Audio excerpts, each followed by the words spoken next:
আজকে একটু অন্যরকমভাবে রান্না করব মাছের ঝোল। নমস্কার বন্ধুরা, নমিতাস কিচেন অ্যান্ড ব্লগ চ্যানেলে আপনাদের সকলকে স্বাগত। নিয়ে নিয়েছি গাঁঠি কচু আর দুটো আলু। প্রথমে তো গাঁঠি কচুগুলো ধুয়ে প্রেশার কুকারে সেদ্ধ করে নেব। আপনারা কড়াইতেও সেদ্ধ করতে পারেন। আমি তাড়াতাড়ি হওয়ার জন্য দিয়ে দেবো প্রেশার কুকারে। ধোয়া হয়ে গেছে, এবারে দিয়ে দিচ্ছি প্রেশার কুকারে। দুটো সিটি দিলেই সেদ্ধ হয়ে যাবে ভালো মতো। আর সেদ্ধ গাঁঠি কচু খেতে বেশি ভালো লাগে। গাঁঠি আলু সেদ্ধ করা হয়ে গেছে, এবারে খোসাটা ছাড়িয়ে নেব। রাখা আছে ইলিশ মাছ। ইলিশ মাছটা নুন হলুদ মাখিয়ে ভাজবো। গাঁঠি কচু আর আলু খোসা ছাড়িয়ে নিয়ে কেটে নিয়েছি। আলু 4 টুকরো করেছি আর গাঁঠি কচু যে কটা বড় ছিল মাঝখান থেকে কেটে নিয়েছি। রান্নাতে লাগবে একটা টমেটো আর নিয়েছি 3টে কাঁচা লঙ্কা। টমেটোটা আমি মিক্সিতে পেস্ট করে নেব, আপনারা কেটেও ব্যবহার করতে পারেন। মিক্সিতে বানিয়ে নিলাম টমেটোর পেস্ট। এই অল্প ইলিশ মাছ দিয়েই আজকে রান্না করব অল্প পরিমাণে পাতলা মাছের ঝোল। তেল গরম হয়ে গেছে, এবারে মাছগুলো ভেজে নেব।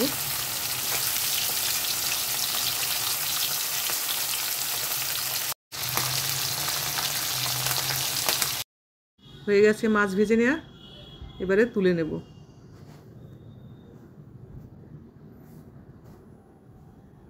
মাছ ভাজার তেলের উপরে দিয়ে দিচ্ছি ফোড়ন, তেজপাতা আর জিরে। এবারে সেদ্ধ করে রাখা গাঁঠি কচু আর আলু দিয়ে দেব।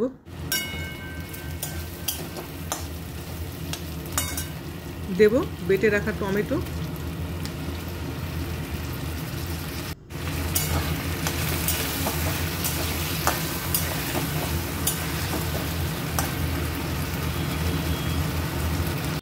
দিয়ে দিচ্ছি পরিমাণ মতো হলুদ। সব কিছু গাঁঠি কচু আর আলুর সঙ্গে ভালোভাবে কষিয়ে নেব।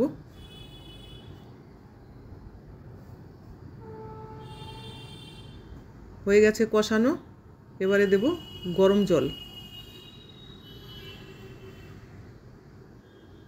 আলু গাঁঠি আগের থেকে সেদ্ধ করাই আছে, এর চাইতে আর কষানোর দরকার নেই।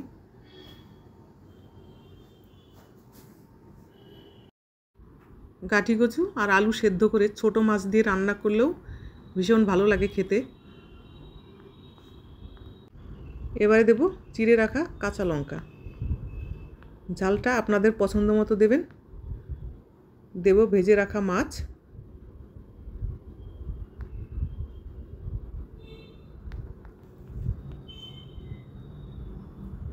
এবারে দেব পরিমাণ মতো নুন। এবারে মিডিয়াম আঁচে 5 মিনিট রান্না করে নেব।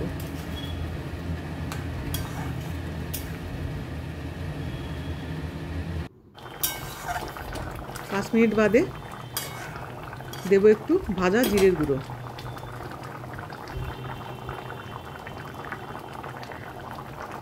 জিরের গুঁড়োটা দিয়ে আরও 1 মিনিট রান্না করে নেব। একদম কম মশলায় রান্না হয়ে গেল ইলিশ মাছের পাতলা ঝোল। এইভাবে চিংড়ি মাছ রান্না করলেও খুব ভালো লাগে খেতে। অল্প মাছ দিয়ে আপনারা এইভাবে বানিয়ে খেয়ে দেখতে পারেন। হয়ে গেছে রান্না, নামিয়ে নিলাম। গরম ভাতের সঙ্গে দারুণ লাগবে খেতে। রেডি হয়ে গেল গাঁঠি কচু আর আলু দিয়ে ইলিশ মাছের পাতলা ঝোল। রেসিপিটা কেমন লাগলো অবশ্যই জানাবেন। ভালো লাগলে একটা লাইক করবেন, কমেন্ট করবেন আর আমার চ্যানেলের সঙ্গে থাকবেন। Thank you.